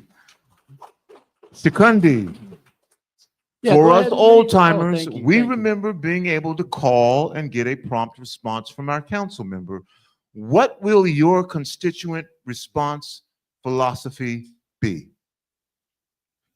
Thank you, Tony. So first of all of my responses are not aspirational. They're based on things that I've already done and will continue to do as your council member. One of the things that I've set up in the Black Legacy Homeowner Group that I'm founded is that we have a ticket system. When people call us, our members call, I have volunteers that take tickets and we get back to people. The other thing is we do home site visits. We go and I take resources to seniors right now. Those old timers, I'm going to people's homes right now and meeting them and telling them about the senior tax exemption, right? I sit in people's living rooms right now. So the old timers, give me a call. It's not a problem. The other thing that I would have is community meetings by precinct. I know the lines aren't the same, but I'm a PCO, right? An elected PCO in the 37th. And so I know about going to my neighbors' homes. The other thing that I would say, right, is in Seattle Parks, we have a thing called workplace expectations, where we like to get back to people within 48 hours, and I will most certainly do that. So the old timers that call my office, I would give them a tracking number, and we would get back to them. That would be my plan. And I'll take the rest of my time, Tony, to respond back to the fentanyl question. I believe that we need somebody that has reasonable and pragmatic and act with compassion, right? My 7 years of service as a volunteer on the board of Real Change, along with my time on the African American Advisory Council for SPD under Chief Norm Stamper, give me the best of both worlds and to be able to approach it pragmatically and with compassion. We're going to go on to our next question. And that question really was a good question for y'all. You heard the responses. If it made sense to you, then cool. If it didn't make sense to you, you're entitled to that too. I did say I was old timer, but man, you don't have to call me. You can text me. You can get me other ways. You know what I'm saying? Times have changed. That's just my feeling about it. And I don't want us old timers to all get categorized into we don't know anything about technology. All right. But I appreciate everyone's answer here. You're still going to be on the hot seat for this next question. And again, our audience is going to hold you to this, and we're going to have audience questions in a little bit. So here it is. This is pretty plain and simple. Maybe pretty plain and simple. And Hong, I'm back to you again. Maybe this is pretty plain and simple. Please answer this question so that our audience knows when they leave here what the answer to this question was, or not. It's up to you. I don't know. I'm not running for office. We did vote, though. This isn't a vote. This is being selected. So here we go. What are your top concerns and priorities for District 2? If you had a chance to check out my materials, this won't seem surprising to you, but it is advancing public safety, investing in a thriving local community, and addressing our housing and homelessness crisis. I think all of them feed into each other. you can't think about anything if you don't have a place to live. If you don't have a place to sleep at night and be comfortable and be safe and not worry that your person or your property is going to be attacked or taken from you, you can't think about the next thing. If you can't feel like you go out into the neighborhood and be safe, like why would you want to put yourself out there to open up a small business, right? And the small businesses are the things that are going to make our district and our city the vibrant, thriving, interesting place that it is. If we take any of those things out, we're going to become some middle America suburb where all we have are like no we're gonna have like Paneras and whatever, right? That's your choice. You're not gonna have a King Donuts. You're not gonna have the Red Wing Cafe. You're not gonna have the Wajimaya, right? Like you won't have these homegrown small businesses that come from the people who live here because we have to do all of those things at the same time. So public safety, investing in a thriving local community, address our housing and homelessness crisis. Same question to you, Adonis. So there's the work of the council. So I'll have to, if I get the appointment, I'll be on the special committee with the comprehensive plan, also the chair of the land use committee. So that's the work of the council. But specific to District 2, 12th and Jackson CID, Little Saigon, top of the list, #1 priority. What I hear from folks down there in all the meetings that I've had is that we come and we go. And so a sustained effort in CID, Little Saigon. I want to do, we talked about hiring police from the neighborhood. And so for every neighborhood here in District 2, I want to host recruiting and outreach fairs for SPD. And so I'm thinking back to when the police and fire department used to come to your school, and it was kind of a cool thing. So I think there's a lot of opportunity there. Making Rainier Avenue safer, just period. It needs to be safer. And there's things we can do in the first couple months to, perhaps stop people from cutting in the center turn lane, and some other things that I think we can do to make Rainier Avenue safer in the first couple months of this appointment. There's only 10 months to do stuff. So I'm thinking about things that actually can be done in those 10 months. The other thing, because this is just what I hear constantly. I hear this constantly, that the city does not listen to us. They don't listen to us on a whole number of things. And so this is why I want to get that resolution passed that outlines a framework for how the city should be engaging with us. And then the last thing, which is near and dear to my heart, I'm trying to give kids a different path. Well, 5 seconds. I'm sorry. Yeah, different path. So, instead of a path of crime, let's do a path of skateboarding. So we're going to break ground on the Rainier Beach Skate Park in these 10 months. Adonis, I'm sorry I gave you 5 seconds like that, but oh well. You got it. You handled it well. Thaddeus, what are your top concerns and priorities for District 2? Tell our public audience how you're going to get in. Over the past several months, I've been out in the community every single day, talking to community members, talking to leaders, talking to small businesses, talking to people who are just walking down the street, asking them, hey, what's up? What are your priorities? How are you feeling? And what I've gotten back is that public safety, affordable housing, and homelessness are 3 of the top issues. Part of addressing this is listening more to the community, showing up, making sure that people know that they can reach out to their city council member and know that they're going to take action, that they're going to take what you're saying and run with it and try and improve situations. It's investing in the CID and listening to stakeholders in the CID. We know that 12th and Jackson, 12th and King are hotbeds. It's working collaboratively and bringing together coalitions to address problems and connecting community members with each other. Public safety is one, investing in police, making sure that we have more police officers. A few years ago, I was walking on the street at Rainier and Edmonds, nearly killed in a drive-by. 50 shots went out. And I was very thankful that police were able to show up quickly, that we had people seconds. who would run into gunfire to protect us. With public safety, it's also bringing community together. I remember having Officer Cookie back when I was in elementary school. And time is up. Eddie, Hey. what are your top concerns and priorities for District 2 that you want to share with our in-studio audience and those watching across the Seattle channel and the Rainier Avenue Radio Broadcast Media Network and just listening on our radio network? Tell us what it is. Thank you, Tony. So yeah, like many others, public safety, 12th and Jackson.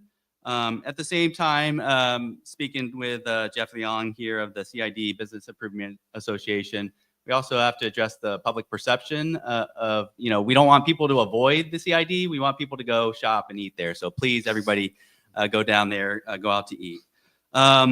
Yeah, housing and homelessness are top priorities, and it's been what I've been working on for the past 5 years with the Office of Housing. And with the comp plan on the agenda, that's a huge issue, particularly for District 2, because they have a displacement risk map. And District 2 is, the most at risk of displacement. And we need to make sure that, the wrongs of the past, the redlining that has basically robbed our D2 community of wealth building opportunities, we need to change that. And we need to get it right this time and start turning the corner there. We need to address segregation in our community. Segregation is, again, related to our prior planning, and it's plaguing our communities. It's also harming our schools. And schools are going to be a top priority for me. I know it's not typically something somebody thinks about for city council, but we do have a families education preschool and promise levy coming up. It funds important wraparound services for programs like Friends of the Children that Hong works with, and other school staff, preschools, and our community college And time tuition. is up. Thank you. Shikundi, what are your top concerns and priorities for District 2? Thank you, Tony. I think our in-studio audience already knows the beginning of my answer here, that my top priorities can be found at shikundi.com. And they are there clearly outlined. However, I don't have a problem reiterating them right now. Public safety and community well-being, housing affordability and anti-displacement, and economic development and environmental sustainability. These are my three top priorities. And again, as I've talked about all night, I have years and decades of engaging with this community in District 2, doing the work, hearing from them. And I'm not just doing outreach and engagement now because I'm running or trying to get in office. I already ran for office in 2020. So I most certainly met with many of you then, and I've continued that work, right? So when I talk about my top priorities, they truly come from community, and it's not from a survey that I recently did. It's from the work of sitting in your living rooms, being at the rallies, being at the comp plan meetings, hosting events around the comp plan and the One Seattle plan. I was there as a volunteer, not as my city job. When I talk about my engagement, it's off the clock.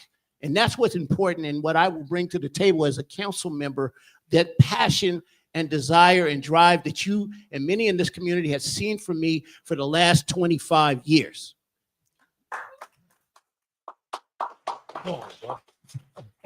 Mark, Sir. what are your plans? Okay. And top priorities, Top priorities, District 2. obviously, as has been talked about, public safety, displacement, density, affordability, building generational wealth, having the ability to purchase homes so that generational wealth can be built. And when I think about public safety, I think about what happened this past weekend. There were 6 shootings in the South End. Okay, one of them in Soto. Okay, but that's not D2 anymore, right? 5 of them were in D2. From Seward Park to right by Akikarosi to North Beacon Hill. That is a concern for me when we have that level of gun violence going on. And it's not necessarily something that just having more cops on the street is going to prevent. So what resources can we tap into that will be those violence interrupters? We already have violence interrupters in the community. What kind of support do they need? And how can we work together to interrupt this cycle? Okay. And I'll say more about public safety. It's not just about cops and firefighters. Public safety to me is also about the viability of our business communities, right? When we have thriving business communities, we tend to have less crime. Okay, so how can we support our small businesses?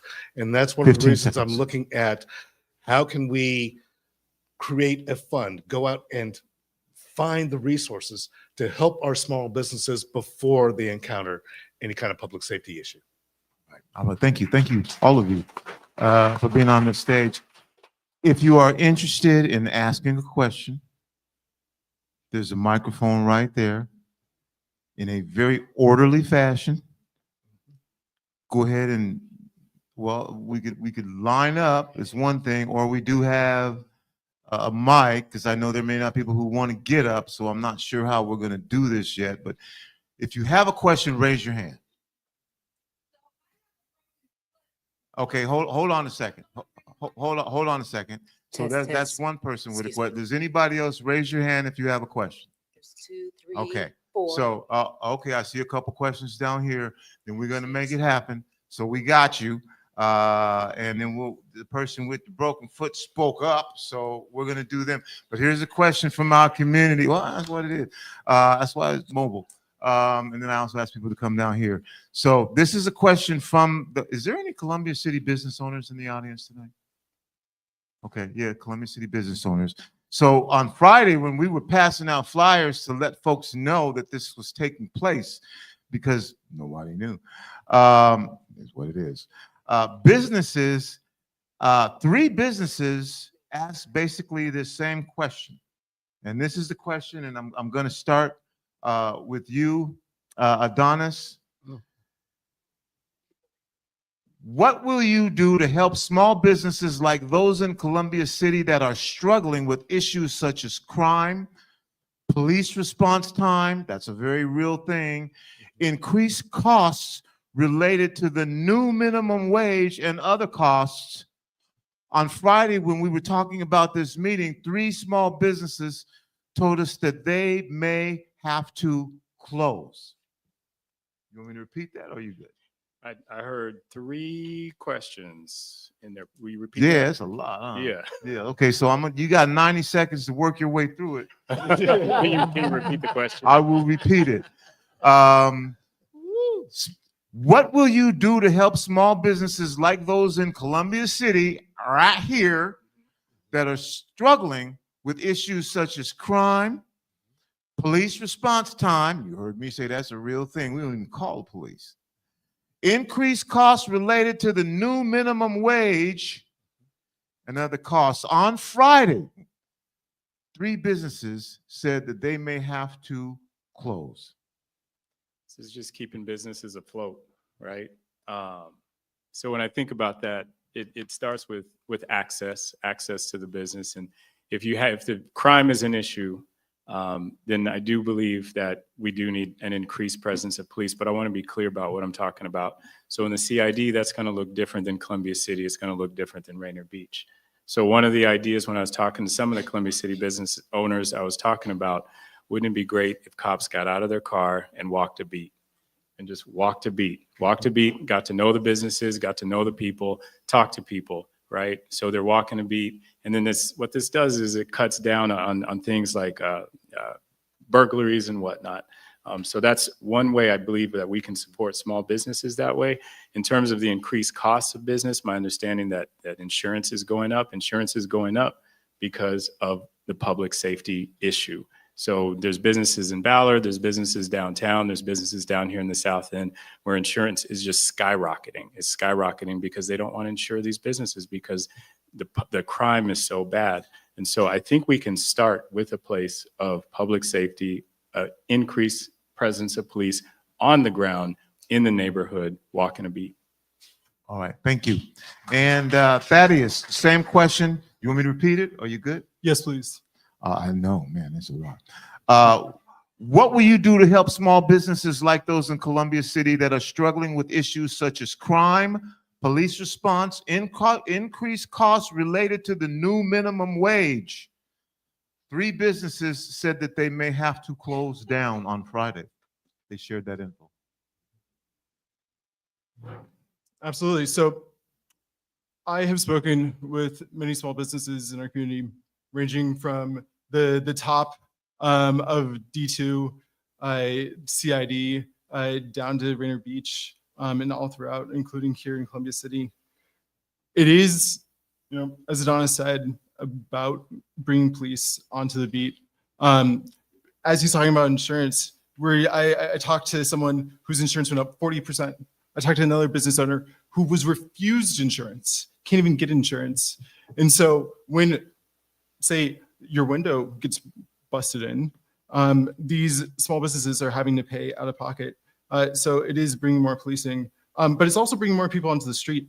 And we can achieve this using the comp plan, using processes that increase density, processes that bring more players to the table to frequent these businesses. Living in Othello, we see a bunch of development going on, including the Hala and the Nisi Sagan development right near the Othello station. I've talked to small businesses around there, and they're seeing increased numbers of people coming in. So we need to build around small businesses 15 and seconds. plan our cities to not only create mixed-use residential buildings, which have more spaces for small businesses, so maybe rents can be a little bit cheaper, but also bringing people in to go eat the amazing And food that that's all over. is time. Eddie, Yes. do you want me to repeat the question or you good? I'm good, Tony. Thank Okay. you. So first of all, I support our workers, our minimum wage workers, and they're struggling as well.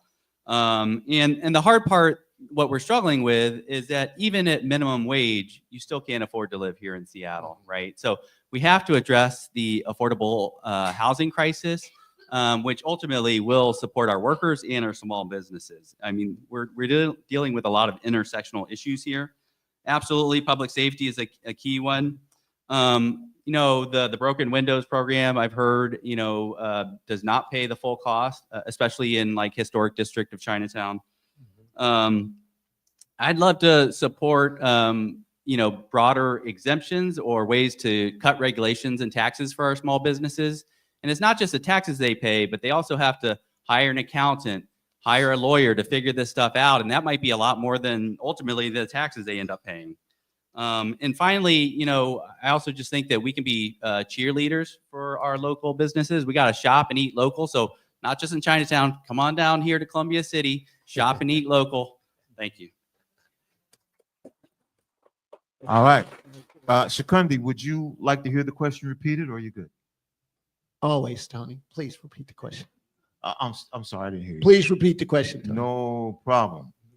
What will you do to help small businesses like those in Columbia City, where we are, that are struggling, and we are, with issues like crime, police response time, increased costs related to the new minimum wage?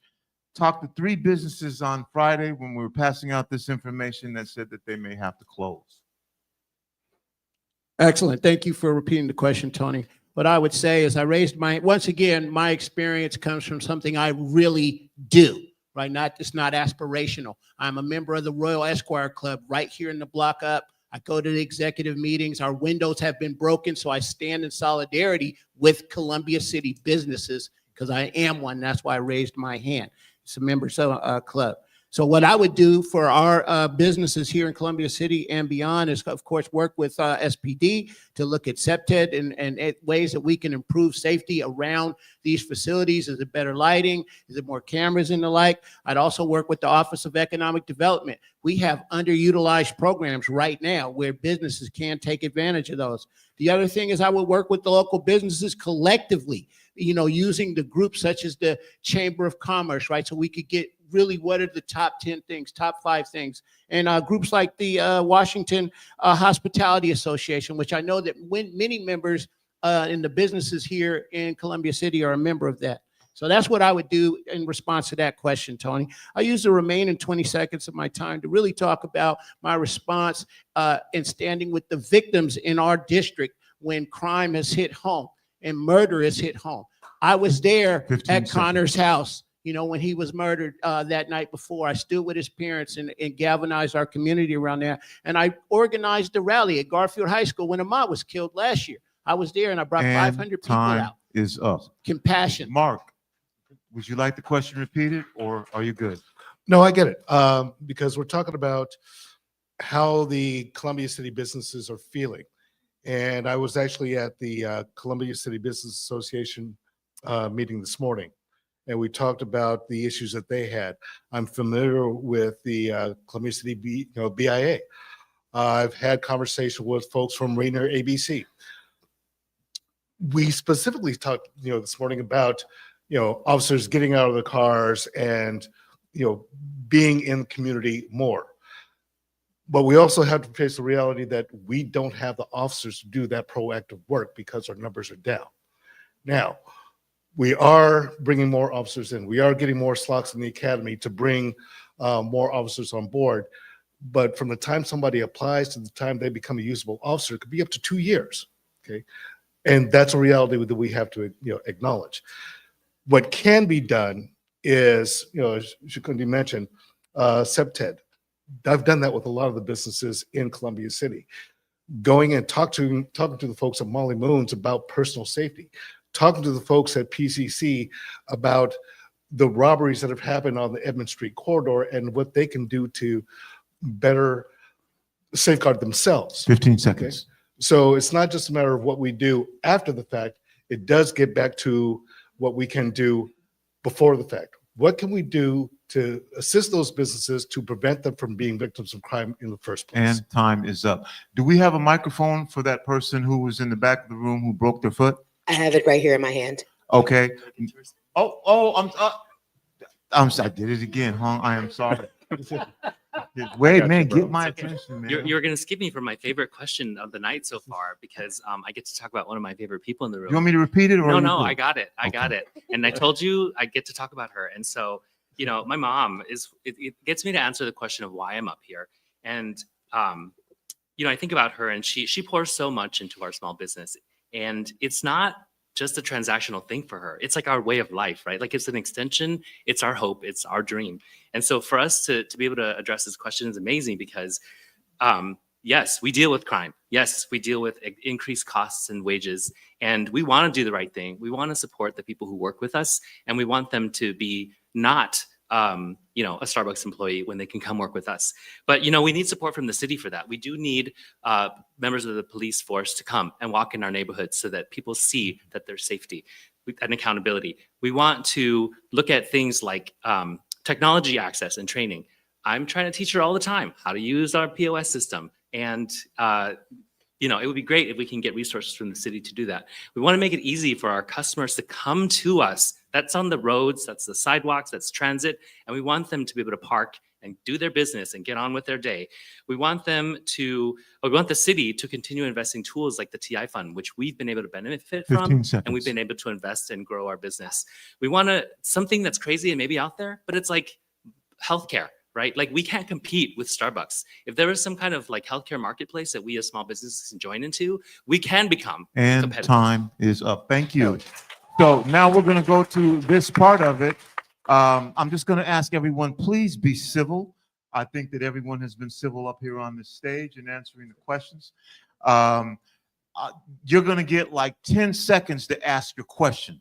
So if you have to provide context, I'm going to say, take the mic and give it to the next person. This is called giving you some time to formulate the question. That's what I'm doing now. And then the answer is going to be about 30 seconds because I want to get as many questions as we can in. Ask the question in about 10 seconds. If you start telling me about your circumstance, I'm going to say, take the mic back so we can give it to somebody else. Does everybody understand that? Okay, first question, the person with the broken foot in the back, please say your name. The person with the broken foot is your godmother. This is Dawn Mason. I'm a former state representative. I congratulate all of you who are. Give me the question. No, stand up there. I'm most likely the oldest person in the room. I'm an elder of distinction. I know 4 of you up there, 3 and my godson. And the question. So I want to know this. How do you really understand being a council member? Most of the answers you have given Sounds like you're running Okay, nonprofit how do you organizations. understand How do you being a council understand member? what Let's get some a answers. I got city you. I got council you. We're gonna person stop does? now. Hong, how do you understand being? What is it? How do you understand being a council person? My understanding is that council member have staff who are the policy experts. My role is to be your bridge and to be your, like, show up, listen to you, understand what's going on in your life, take it back to the people who know policy and work towards a solution with the rest of the council. All right, Adonis. As a transportation advisor in the mayor's office, I work with council every day and central staff every day. So I've got a pretty good sense of the work that they do, how we set agendas and work with them, and just the day-to-day of being a council member.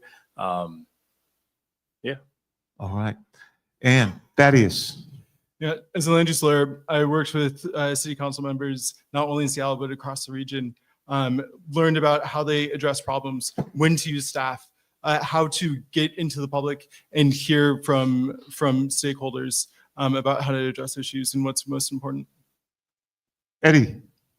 Working in the city attorney's office, we work with the mayor's office and council central staff regularly. I've worked on legislation, drafted legislation, and worked closely with current council members. Shikundi.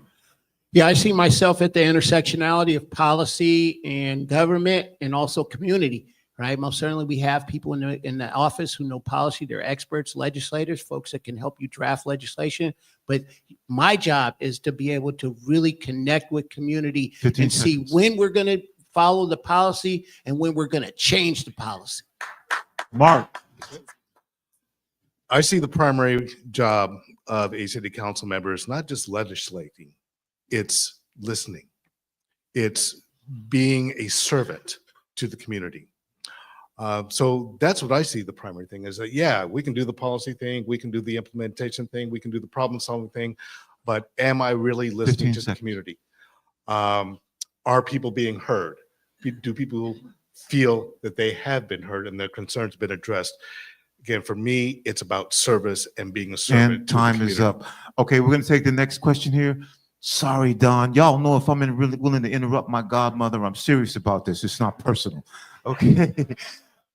Next question, I'm gonna go here, and then I know there were some questions over here, and I'm just gonna try and remember. So we're gonna take this question first and answer the question in 10 seconds. Ask the question in 10 seconds. How sure are you to be more prevalent than the last 10 county people been on the board to the people? I'm not sure what that. How sure are you going to be more positive for the people in the community that the ones been on the board before? Okay. Mark, we'll start with you. Again, it's listening, it's showing up, it's being responsive. Just that simple. Being of service to the community. Hong. I'm sorry, can you, I didn't.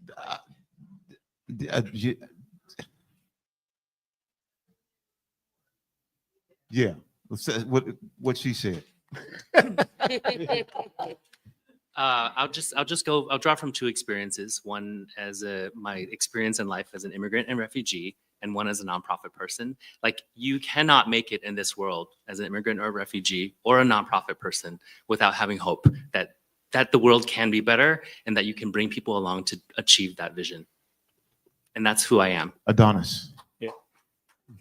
Showing up and dealing with the issues that people in District 2 are dealing with. And so that is the CID, Little Saigon, that's Rainier Avenue, that's MLK, dealing with those issues to make those places safer. And, you know, I keep hearing it, but the city does not 15 listen. seconds. So by listening, by getting this resolution passed that outlines the framework for how the city should be engaging with this community, that is one way to definitely And show time is up. Thaddeus. things will be different. Yep. It's showing up, it's listening, it's being proactive and showing up even when people don't ask you to be there. So you're able to hear more diverse voices in the community. It's talking to groups who you may disagree with to better understand their point of view. So you can integrate ideas and discuss, you know, what the actual best 15 solution is. And it's community engagement, bringing people together. building broad coalitions, because the issues that are in front of us And can only time be is up. addressed together. Eddie, same answer to or answering that question. So I think it's about hard work, being humble, showing up, not being ideological, being a practical problem solver, and listening to you. This community is amazing. This community has the right ideas, and I want to, uplift your ideas. And Shikundi, Yeah, I plan on using my 28 years of experience as a city employee, along with my many years, decades of being a community volunteer and an elected PCO. And that combination of knowing how to work in the city and also work and listen, a proven, demonstrated 15 ability seconds. to listen and work with our community, as I've done, that's going to prepare me to make sure that I avoid the pitfalls of my predecessors. Thank you. Mark. You did, Mark. Oh, you want me to go again? Oh, Mark, you started. Okay. Does everybody get an opportunity? Yep. Okay. There's a person right there, that sweater. There's 3 people right there. Get them, and let's see if we can get through them really quickly. This We'll be able person, to have them lined get up. this person right here and give them the microphone and let them get their question. Make your question concise and quick, and then we'll do these 3 right here really quickly. Go ahead. Hi, Say your name. Kirsten Dodro. D2 is an area of high priority for environmental justice through exposure to air pollution, heat, and noise pollution. How will you prioritize the health of your environment and your community through your time on council? Really quickly, Hong, you want to start, please? It's by working with community partners. There are folks that are already doing this work. The name that comes to mind is Maria Batayola up on Beacon Hill. Folks at El Centro de la Raza, they are right there underneath the flight path, and they've been doing this work. And so that's who I would turn to, is the people who are the 15 experts seconds. in the community. Yeah, just Adonis. yeah. Going back to kids, and I got to think about where we're placing this affordable housing. Are we putting affordable housing right on an arterial? Because if you think about this, that's air pollution for children, right? So that's what I'm thinking about in terms of, is this going to work for kids? 15 seconds. Where do kids get to play? Where do kids get to do the things that they want to do? And if we're putting them right on an arterial, that can't be healthy for anybody. Thank you. And Thaddeus. Yep, it's about using the comp plan and using our land use strategies to ensure that as we're building density, we're building screening, that we're making sure to invest in trees and greenery that helps 15 keep seconds. our air clean. The legacy of the South End is this being built in an industrial area, this being a former landfill. And so making sure that we remediate and work with And partners. time is up. Eddie. Yeah, it's all about the comp plan. We're in a climate crisis. We see it in California, and we're going to have refugees coming here. And we're going to have a world-class transportation system, right? Our roads are not going to get any bigger, but we're going to have 15 more people seconds. using them. So that's how we're going to make the most out of our roads and transportation. Thank you. Shikundi. Again, as I've answered every question, I have a demonstrated ability to work in this area, and I've been doing it for a long time. So as a volunteer, I will continue my work with University of Washington's Nature Lab, where I serve on the advisory council there, and I'll bring those tools and techniques of leaders around climate change to bear 15 on our seconds. here at the city. And then as a member in the Parks and Recreation Department, where I've worked in the Green Seattle Partnership for 20 years around reforesting District 2 and the rest of the city, I have an intimate knowledge of how to And bring trees to our time. district. Mark. Well, I'm glad that Hung mentioned Maria Batiola and the Beacon Hill Council, because I also sit on the Beacon Hill Council, and microparticulates is a special concern for us because it is impacting the health of our neighbors, especially our elder neighbors.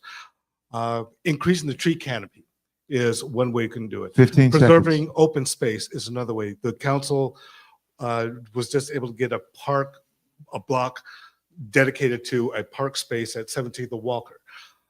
We fought hard to make sure that And time is up. And I'm sorry, I'm smashing this. The public forum wasn't even supposed to include questions from the audience. I just thought it was really necessary. I'm gonna get this gentleman right here in front because he had his hand up in the back.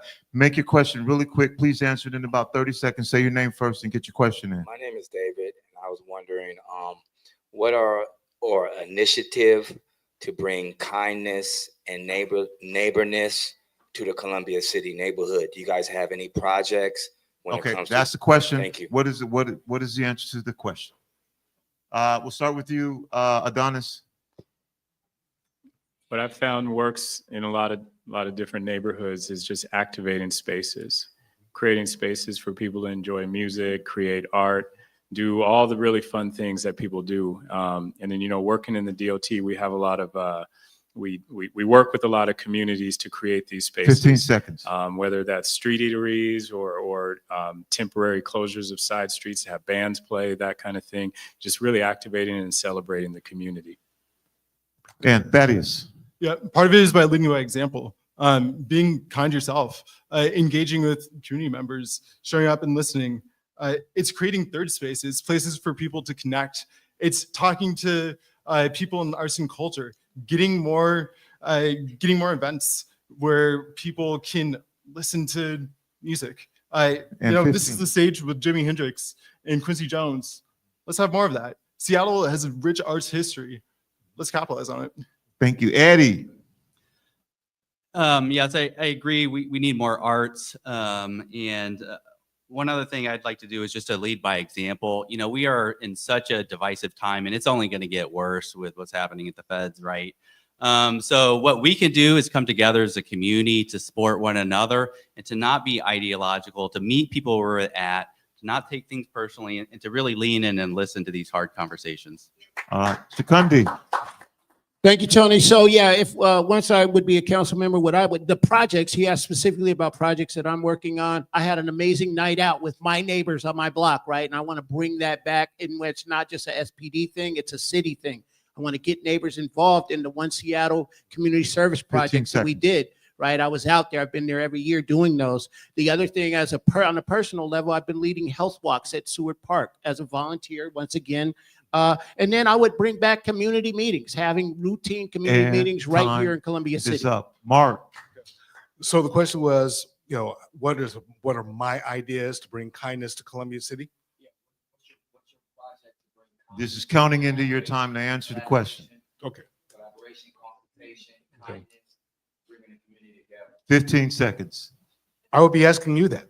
I'm not going to come into your community and say, here's what I'm going to do for you, right? Or here's my ideas for you. I want to hear from you as to what your ideas are and how can I partner with you to make it happen. Thanks for indulging me, Mark. Z, I know you've had people. One more question is all we're going to have time for. Oh, wait, Hong. Again, I'm sorry. Go ahead, Hong, and answer. With only 30 seconds to answer, I'll just say sweet fried dough. So King Donuts, you know, we partner with a variety of local community organizations. They include the ABC Bicycle Club, it includes Bike Works, the UW Tennis Club, Friends of the Children this month for National Mentorship Month, Orca. We gave Dunlap 100 donuts for the 100th anniversary. Time is up. See, I made a decision since we started a little late. Hope that everybody's not mad at me, so I'm going a little bit extra. One question over here. Ask a question. Hey, Ed. My name's Cliff. So if you were on council, let's say in the last year, and you probably heard about the Connected Communities pilot, would you have supported that? Yes, no, and if not, why not? All right. I can explain. Thaddeus. You know what? I want to talk to you about this afterward. I don't know about that. All right. Eddie. Hold on, Eddie. I believe the Connected Communities is Morales's zoning proposal that would support affordable housing with community-based spaces, and yes, I would support it. Shikundi. Yes, I would support that. And I was at the meeting. I hosted the meeting in March of last month at Washington Hall. Last year with Councilmember Morales, and I was there supporting that with Office of Planning and Community Development as well. So yes, I've done the work, and I will continue to do the work. Okay. Yes. Yes. Here we go. Hong. Yes, and I was really inspired to see one of the first beneficiaries of this program being Marjorie. And, you know, as a small business owner, rent is a big part of our cost structure is not as much as labor, but it is. And so I was inspired to see that the city was investing in the kind of stability and empowerment. See, I of small gave you a business little owners. extra time because I missed you last time. I won't take advantage I of it. appreciate it. Thank you. Adonis. Yeah, that's one I'd have to learn a little bit more about. Okay. All right. Thank you. Thank you. There were so many questions. I'm glad that we did get. How about a round of applause for our candidates? That was that was cool, D2. But this is hard work. This is not an elective process, but so let. I appreciate what y'all are doing. Let's seriously give them a big Columbia City round of applause. Thank y'all for running. Y'all for running, and don't be mad at me because I cut some short out there and cut some short out here. So everybody is going to get 60 seconds, 60, for closing statements. I'm going to be hard on that because we're a little over time. 60 seconds for closing statements. I'm going to go in the reverse order. Mark, I'm going to start with you. Closing statement, 60 seconds, 59. Oh, okay. Go ahead. I do want to appreciate everyone for being here tonight. Thank you for your attention. Thank you for your concern about your community. I've said in the past that D2 is my home, and I want to take care of my home. The people of D2 are my family, and I want to take care of my family. I know this community on a granular level. I've been in every inch of this community, and as I've mentioned before, I've been in many of our people's homes. So I know the concerns. And like many others, I know how to work in collaboration with other entities, other agencies, whether they're city, county, or community-based, to affect positive, impactful change. And that's what I pledge to do as your representative on City Council, to work for you, 15 seconds. to advocate for you, to listen and serve. Thank you for your time. Thank you. Kundi. Starting my own clock. So once again, first of all, thank you for everybody coming out again. Any question that you did not get answered from me specifically tonight, you can go to my website and send me an email from there, and I will respond to you. Okay, I'm very accessible on all platforms. So that being said, I really want to lean hard. I don't have to dream sell here. I've been doing the work, and I will take that and extrapolate it in the role of the council member. Okay.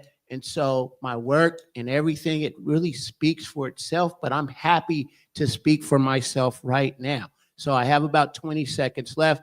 And all I would say is that while we most certainly all have amazing jobs and we do our work and we're very capable people, what seconds. you do away from work on your spare time as a volunteer really defines your passion and commitment to this district.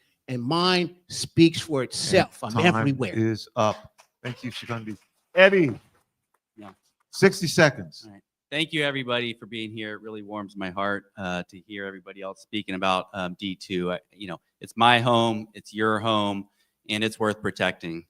We've got big challenges ahead of us. We are a rapidly growing city, and so how do we grow while protecting our identity? How do we grow while allowing our elders to age in place? How do we grow while creating opportunities for our youth? It's an enormous responsibility, and I would work night and day to represent your interests. One other thing I just want to mention is if appointed, I would run for election in November for a couple reasons. One, because I want to be accountable to you, and I believe running would hold me accountable. And two, the problems we face are going to take a lot longer than 10 months to solve. Seconds. I'm in it for the long run. And I want to make that long-term commitment to you to really solving our most complex and intersectional problems. Thank you. And Thaddeus. Thank you so much for coming out tonight. Thank you for being involved in this political process. And your engagement speaks volumes to the importance of this position.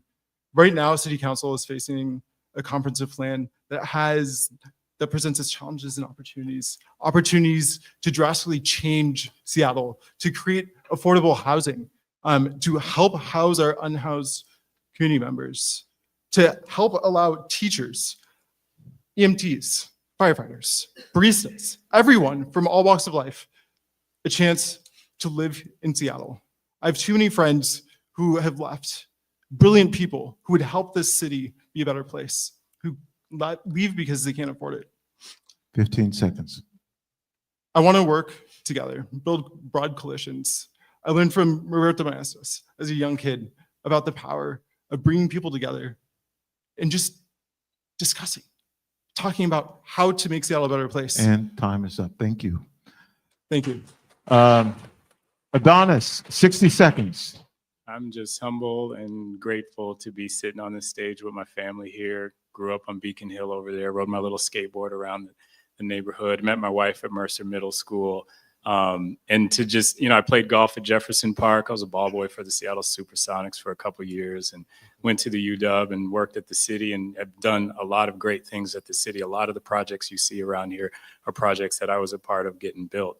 And then to be sitting up on this stage with another opportunity for how to serve the people in this neighborhood that I grew up in, it's kind of wild. So I'm just grateful to be up here, and I'm really happy my family's here. And it's really good to just see all y'all. So thank you. Thank you. Thank you. And Hong. I share Adonis' sentiment that this is wild to be up here. And I want to thank everyone who's here tonight.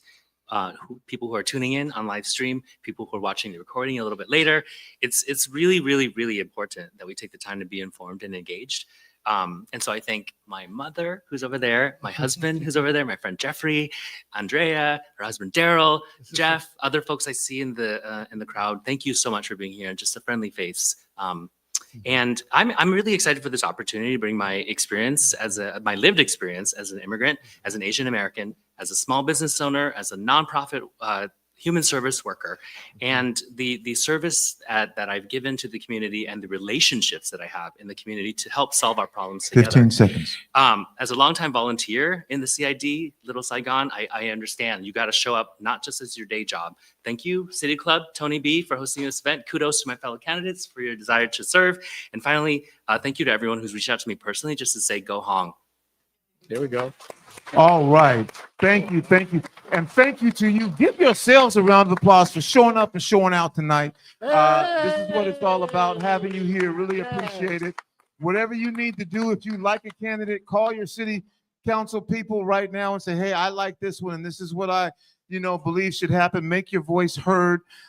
This is the opportunity that we have to do that because somebody on Monday is going to be one of these individuals on Monday will be your new city council member. Again, my name is Tony B. I'm unashamedly Z. If you could be at the front giving everybody a flyer, I'm unashamedly promoting Black History Month here at this museum because it's so important.